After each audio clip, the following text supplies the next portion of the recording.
Welcome to the Spirit of Business, episode number 91, Protecting Your Energy, with Matt Murphy and Sarah McCrum. Hi Sarah. Hi Matt.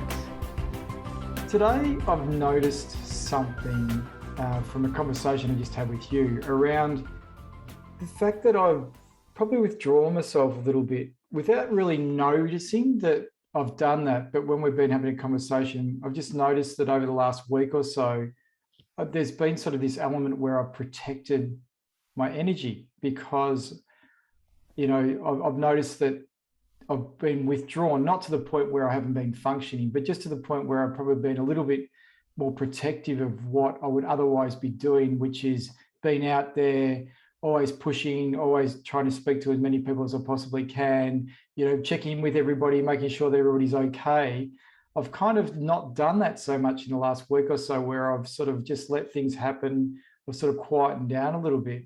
And, there wasn't anything that I did that was, specific, or I didn't mean to do it. It was just something that I'd noticed that's occurred. And it's actually been quite good because it's probably slowed me down a little bit. It's probably, I feel a little bit calmer. I feel a bit more grounded. And I just want to explore that because sometimes we try to do things and we say, okay, I need to calm down, or I need to quieten down, and then you'll force yourself to do it. But I've noticed that hasn't been the theme this time around. It's just been something that's naturally occurred, and I haven't resisted it. Maybe that's the point, that it's just, maybe in the past I've resisted that, thinking, oh, I must be busy, I must go and do something, I must call somebody, whereas I've probably resisted that, but not in a forceful way, but just in a natural way.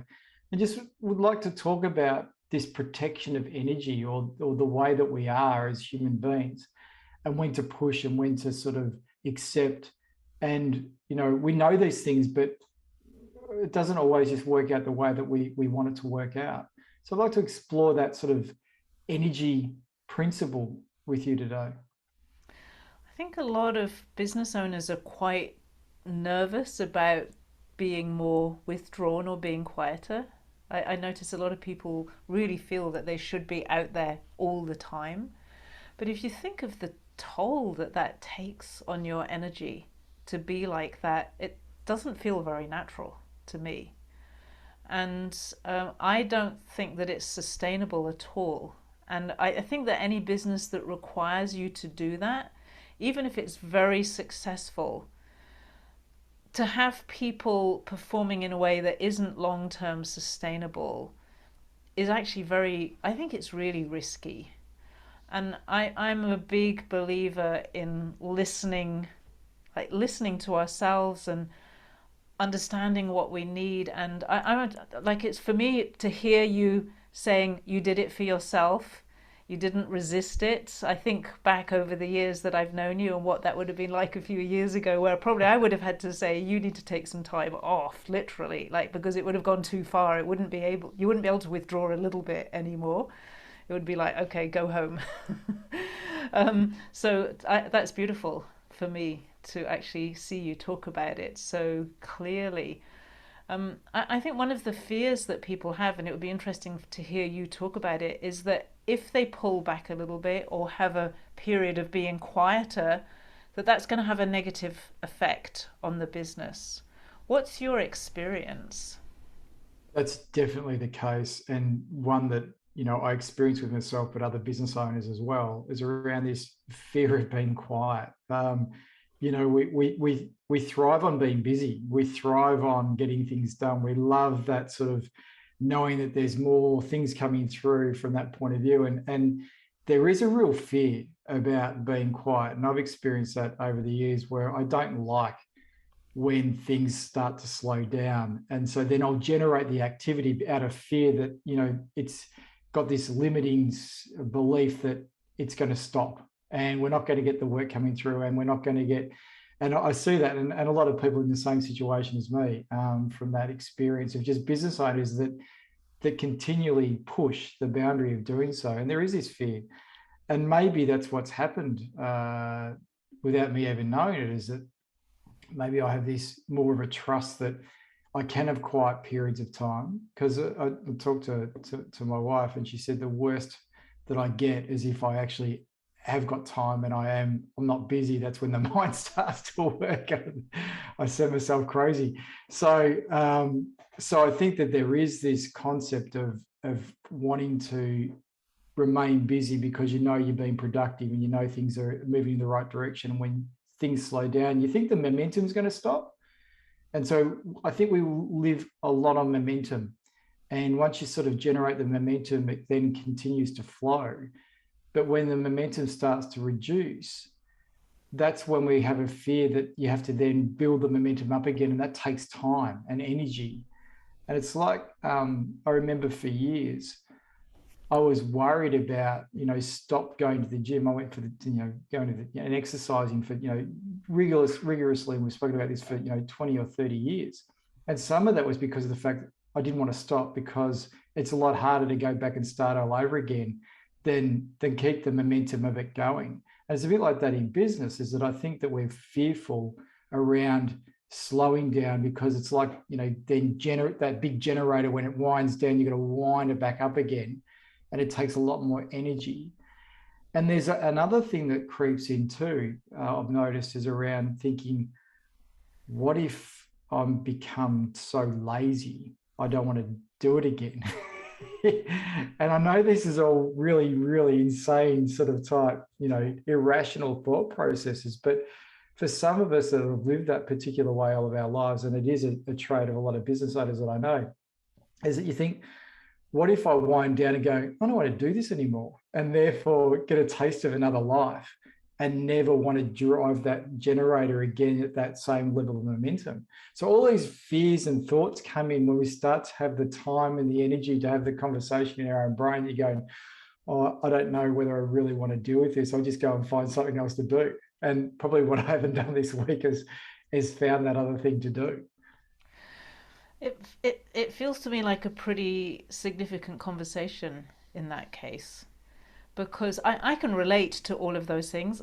It's probably not as strong. I've seen it very strongly in some people, but I can really relate to that question. Like, what if I just. I look back on a day. I remember there was a time in my life I was working in somebody else's business. It wasn't mine, and I was really just helping out. So I did whatever I needed to do in the morning, and in the afternoon I went for a bicycle ride all around the canals of London.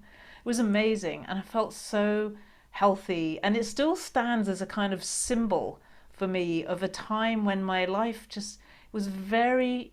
I don't know if comfortable was the right word, but it felt kind of like there was a nice balance in there, and I don't achieve that most of the time with business, and I long for it in a way. At least I have this image in my mind that there's something that I'm longing for sometimes that feels difficult to reach.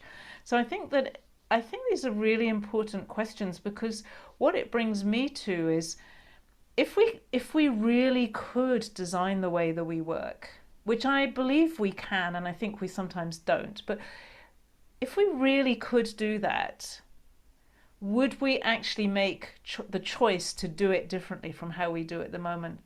Because it's so easy to think, oh, well, I have to do it this way because it's really the only way that can be done. There's no one else can do this, or there isn't another way to do it, or this is how everybody does it. But is it?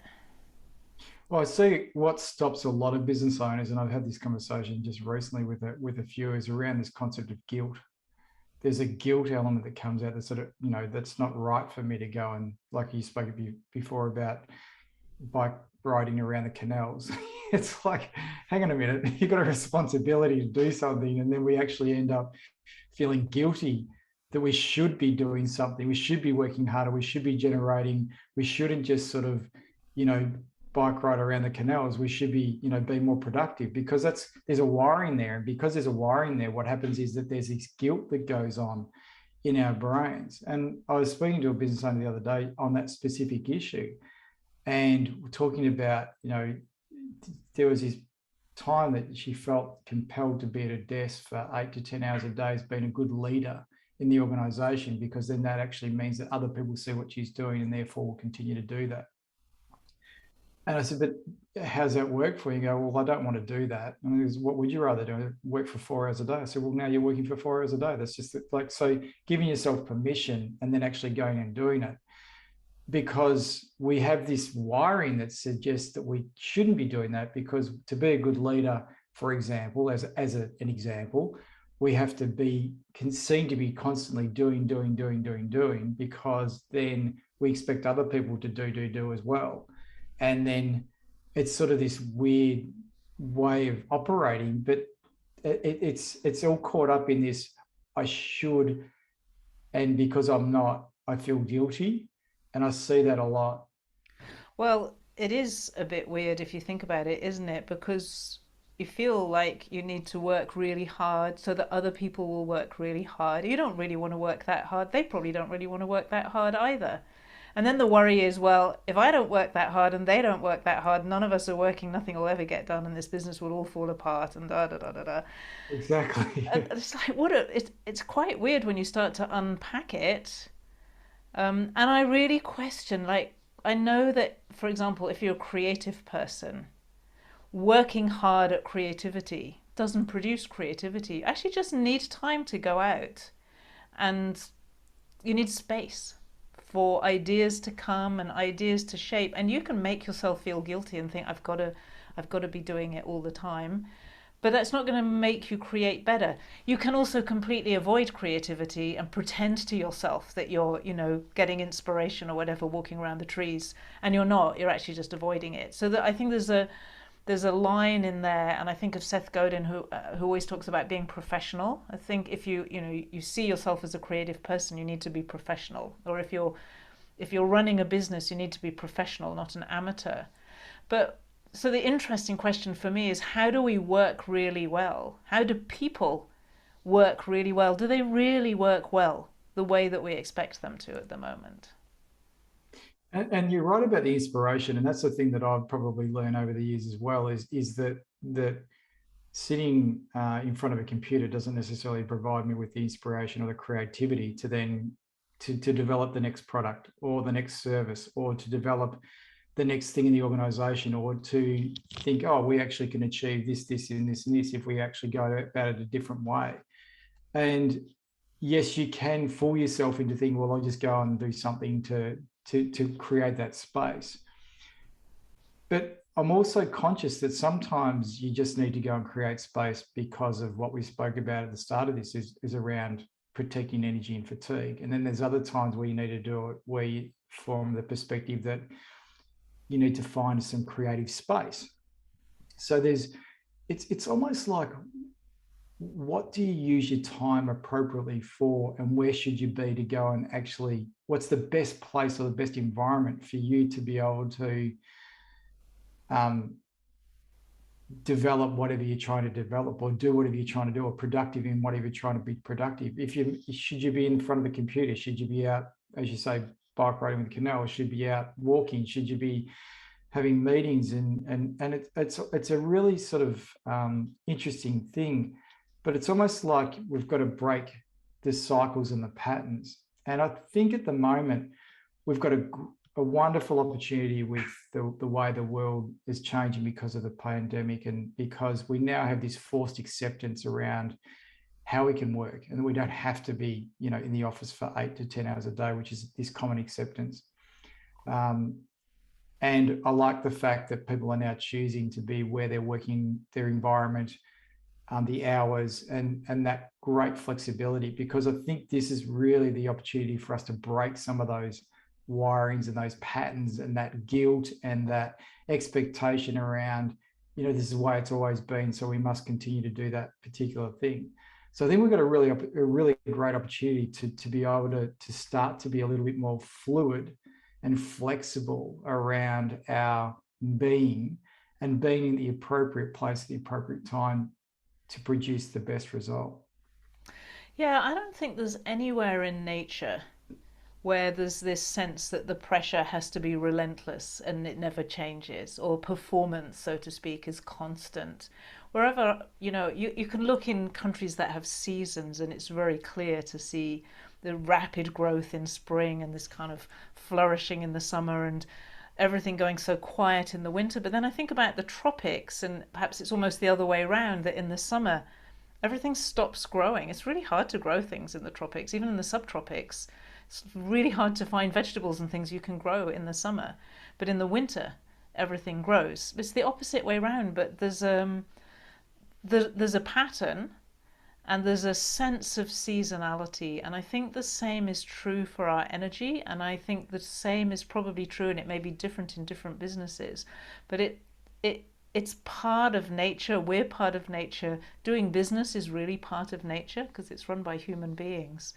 And the pressure we put on ourselves to be like machines instead of natural human beings doesn't do us good. I think there's a huge difference between being professional and showing up and making decisions and standing in your decisions, for example, than trying to turn yourself into a performance machine. And I agree with that. And I think that we've learned over the years to avoid that sort of seasonality and the natural, like it's very natural to go through that particular process. And a lot of animals go through that natural process of hibernation and those sorts of things as well. Not to that extreme. I don't think we can get to hibernate for 3 months of the year, or some people do.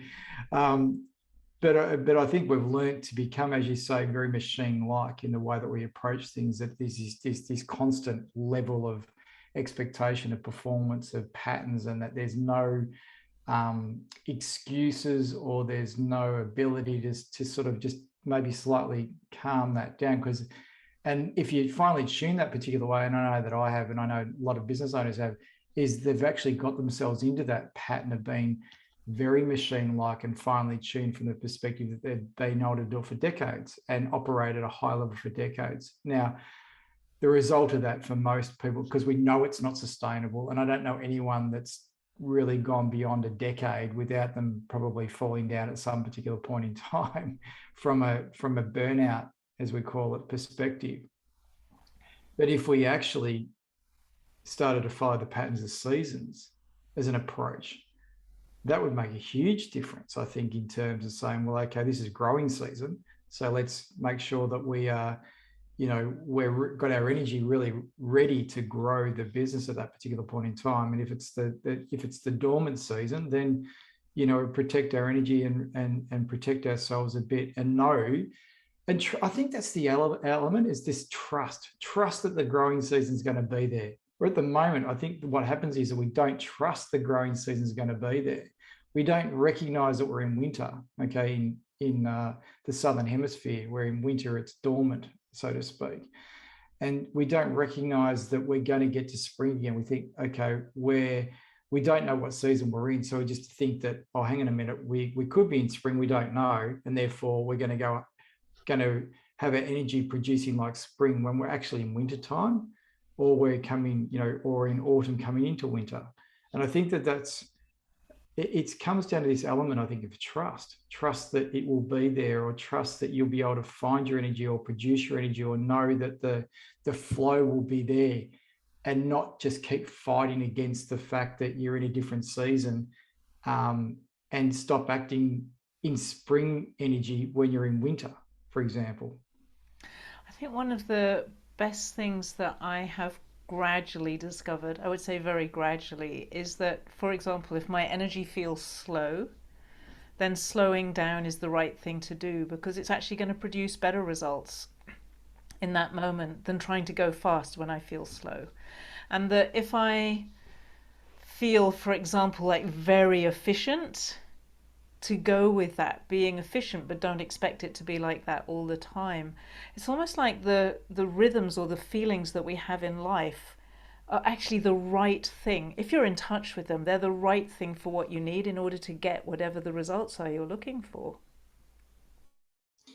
Yes, true. But then I can't help but think about the fact that, I was talking to another business owner today, and basically they're saying frantic, I can't get resourcing. It's a big issue for us in Australia at the moment because of the pandemic, and we don't have a lot of international travelers coming into Australia to support the demand that we currently have at the moment coming out of the pandemic.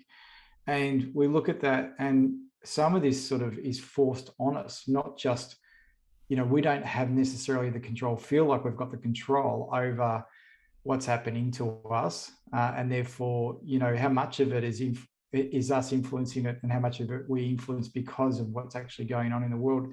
So it'd be nice to be controlled, but a lot of time I don't think we have that luxury. Yeah, I mean, I think if the situation like that, that's more of a situation that probably pushes you to come up with new solutions. You have to be creative in that kind of situation and think differently. Yeah. So when there's pressure, when life is putting pressure on you, in a way, I would say it's actually another example of the same thing. If there's pressure, it's almost like a pressure to make you grow, to Mm. make you um, look at things differently. So again, if you can go with the pressure, if you fight the pressure, it's much more painful. It takes a lot longer. But if you can recognize, okay, there's pressure here, and actually really allow yourself to open up, like, how could we organize the whole our people or our business in a different way so that we can work with the resources that are available rather than wishing we had resources that simply aren't available, because we have to do that as human beings. And that was exactly the conversation and where it went to. Is I said, well, you don't have it, so you got to find creative solutions. So I went to that exact point, the creative solutions. And then the other bit was just, well, you just have to manage expectation. You have to manage other people's expectations and get alignment, and you have to manage your own expectations and get alignment with yourself, and not just keep thinking you can deliver on the same outcome and the same basis without necessarily having the same input. So it was a very strong conversation around saying, hey, you just need to calm down yourself and then calm the people around you down too, to ensure that your energy is in line with your ability to deliver. And that's also another thing too. Yes, because I watch people work and work and work, and I understand the pressure they're under. I understand the deadlines and the things that have to be done, and they're the only person who can do it. But I also watch what's happening to them as they do that, and the warning signs are really tangible. And I just ask myself, what's the point? I really understand. I've felt those pressures and I've worked really hard and I've done all of those things. But honestly, I look at it and I ask, what's the point? And then I wonder, could there be a better way of doing it? And you're just not even looking for it. You're just making assumptions that this is the way it has to be. But if you looked at it differently, if you said, I really don't want to be like this, I really don't want to be working till midnight every night, 7 days a week, I've had enough. I have to find another way. That's when things begin to change. I think we tolerate the machine mentality barely. We tend to complain about it. It's like, oh, I'm working like a machine. Oh, I'm working Mm. 80 hours a week. We can like complain but keep doing it. So if instead of that we could say, no, I don't want to do it this way anymore. I must find a better way. Then we begin to be able to go with our natural energy more, but without sacrificing the outcomes or the results, because very often there really is a way that you can actually do what you were always wanting to do, and you really don't have to do nearly as much for it. But it won't show up if you're not looking for it. But it's interesting, what I'm finding is that usually there is an event that occurs in somebody's life that actually has to hit them over the head with it like a hammer, which is, in this situation, the family, the kids are starting to go off the rails a little bit in this particular circumstance, because there wasn't enough, time from parents supporting the children through what they were doing. And so, they recognize I was spending too much time not focused on the balance of the family as well as the business. And so that's the forcing bit that says, well, that's a big reminder that if that's occurring, because you talk about what's the point. I think one of the biggest points about life is when you give life and you've got children, and making sure that you've got a responsibility around those, and those people in your family. And so from that perspective, or you get unwell, or you burn out, or all those sorts of things, that they're the signs. But you want to be able to, as you say, choose to actually change before those signs and events turn up. And that's the point. What do I choose? Yeah, I really would like people to discover that place where it feels safe to listen to yourself, where you don't feel that you're risking your business or everything will fall apart.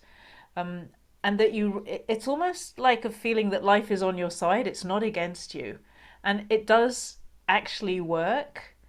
And that if you need to slow down, or you are slowing down, for example, you just are slowing down and you find yourself trying to resist that, which is very difficult, to give yourself permission to slow down in that place and recognize that what will happen as a result of it will be better, not only for you, but it will be better for the business.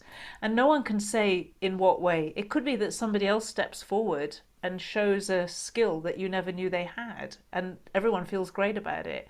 It could be that the business actually needed a bit of space. Everyone needed some space. Everyone needed to slow down. And as a result, they're refreshed or they have a new idea, or like no one can say because each situation is unique. But I know from working with so many people that if we can allow ourselves to listen, and that's not always easy, listen to life, listen to the signals that are coming through us, it works better. I 100% agree with that, and it's something that we've discussed. And you've taught me around trusting that the universe is not necessarily against you, but it's on your side. So there's a trust element for that. The other thing that came up when you were talking about then is this concept of permission, because one of the things we also feel as business owners is being judged constantly. And so therefore it's like, okay, if I take the foot off the accelerator a little bit, somebody's going to go, oh, what's he doing? He's a bit lazy. He's not necessarily pulling his weight at the moment. And, I'm working hard and he's not. If you've got a business partner, or if you've got senior executives in your organization.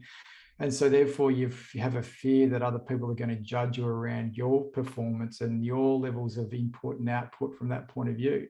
So I wonder whether, the answer is around creating this environment where you seek permission, or you talk to people and say, hey, at the moment, right now, I'm probably not 100% feeling like, I want to work at this particular pace. I'm just going to work at that particular pace for a period of time because the energy feels right.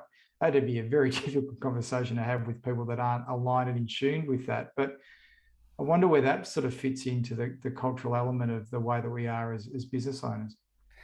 Well, I think if you wanted to do that, other people would need to have permission to do that too. It would need to be across the entire culture, and most people probably can't even begin to imagine how that could work. It's well, what? Nobody will want to work. Nobody will show up. I can just imagine the ridiculous conversations that we would be had. I don't know. I have a bit more faith in human beings on the whole, but I don't run a really large organization and I don't have the problems that other people have. But I actually, what I do experience is that generally speaking, if you trust people, if you give them responsibility, genuine responsibility, where it's not you taking the responsibility and then pretending that they have it, you give them responsibility, you give them respect, and you listen and you treat people well, people will mostly generous in what they want to give, and they're also very reasonable and very human. And I really feel that we could make far more human organizations by allowing ourselves to be human, but not, it's never can be just you. I do have this picture that somebody could come along, it's like, oh yeah, I've discovered my way of leading, but everyone else still has to work like a machine to support Yeah, their way of leading. I don't think that that would last for long. no, absolutely not. That's why I'm saying it probably has to be a cultural change in an organization around giving people acceptance and permission around, hey, I want to work this particular way, and at the moment, this is what my outcome is going to be based on where I'm currently at the moment from an engineering performance perspective. And it is built on trust, because there's a lot of people that won't be the right people that will abuse that particular trust if we have it. And this is the fear too. It's people abusing the trust that we give. If and that's another concern that we have typically as business owners around, well, I'm very happy to trust, but a lot of people are actually not necessarily in the right mindset where they actually will be responsible with that trust, and therefore abuse that trust. And that's the other thing that we're constantly fighting as well. Well, that's putting a bit of a red flag in front of me. I would challenge anybody, if you have that problem, I would really challenge you to look into yourself, honestly. Mm-hmm. Um, yeah, I think it's very easy to say, oh, I'm willing to trust, but people abuse my trust. Mm-hmm. But if you're experiencing that kind of thing, there's always a reason for it, which lies within you. Now, that's a bit of a deeper thing on the whole, but at least to know that if that's happening to you, in my language, that's happening because of your energy. That's something that emanates from you at a certain deeper level. And we can't, it doesn't work to walk around saying, oh, yeah, well, I'm fine, but nobody else is fine. Yeah. We're much more connected than that. And Yeah, I've certainly learnt that over the years as well, is that there, whatever's actually happening in an organisation is usually being projected by your own energy as the leader of the business, so to speak. So certainly agree with that concept. And To there's a then look, simple way maybe that I can open that up. It's quite deep stuff, this, and it's not always easy to explain in a podcast. But there is a place where you can look if you think, oh, I don't know quite what she's talking about. I'm really willing to trust people, but people abuse it. The place you can look is really how you treat yourself. This is where it shows up. And what I find always in that kind of case is there will be a way in which you're abusing your own trust of yourself. You may make yourself super trustworthy to everybody else, but how do you actually treat yourself? How do you treat the inner self, the real you? And if other people are abusing your trust, you will be doing that to yourself. And and I that's find that's that important. absolutely, and I find that especially with the way that there's a real secret, or not really a secret, but there's an indication about that with the way that you physically talk to yourself. When you actually berate yourself. I see people. It's funny. If you're on the golf course and you're playing with people and they abuse themselves, like, you wouldn't talk to anyone the way you just spoke to yourself.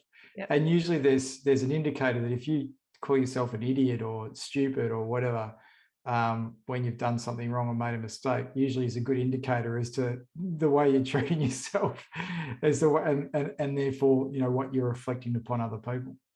Yeah, I remember doing a session with a fellow accountant, not from your company, um, when he woke up to that. Very, very kind, very, very nice person in every way that you can imagine. And yet, when he started reflecting on how he spoke to himself, it wasn't just you're an idiot, but there was a lot of swearing. It was like extremely abusive, actually, and abusive of his own natural trust as much as anything else. And that's such a good example, and what you said, because that's exactly where you see it. And if you treat yourself that way, other people will treat you that way too. That's just the way that it works in life. That's the pattern of energy. So if I think about, where we started the conversation today around sort of, energy and sort of the flow and movement of energy and the resistance against that natural flow, and then what we just spoke about then in terms of self-talk, and it really does. There's just a really strong theme for me coming out of this conversation around trust. It's trusting the energy, trusting yourself, trusting other people. There's a really strong sense of being able to, and if you're able to do that successfully, you can quite easily see how much of a better life that you'll be able to live in that, because you'll just trust that you'll know you'll be doing the right thing at the right time. The people will also be doing the same thing, and there'll be just this nice flow. It sounds very idealistic, but you can kind of feel it from the conversation we've had today. Yeah, and the other thing is that these are things we learn, we get better at. Sometimes I think when we talk about something like this, it feels like, oh, I should be able to do that right away. But what I find with all of this stuff is you get better at it, and every step you take is better than where you were before. So you don't lose by giving it a go. You can make mistakes here and there, but you were going to make mistakes anyway. You might have made bigger mistakes. We make mistakes all the time, so that's not a big deal. So let's make them, but be on that journey of making it better. Because that trust that you're talking about is really, it's a trust in life. It's a trust in the natural rhythms and patterns and experience of life. And that's something we can't get away from because we're alive. And so it's much better to be in alignment with it. And I think you make a very good point around that we try things, and then if we don't do so well with them, we can be quite harsh on ourselves again, and then Again. we think we're not moving forward. But fundamentally we are moving forward just because we've learnt a new thing from applying that particular principle. And it's like, oh, okay, well, I'll change that bit. So it's about, once again, being kind when you are going through change too. Yeah, that we started talking about protecting your energy, and in a way, what we've talked about is a lot of different ways of protecting your energy. And it's important to protect your energy. Well, it's been another great chat, Sarah, so thank you very much. Thank you.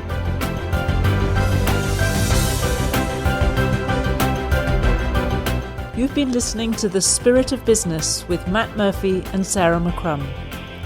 If you'd like some insight into the spirit in which you do business, a great place to start is by looking at your relationship with money. Find out more by taking the Money Scorecard at moneyscorecard.app, and we'll be back next week.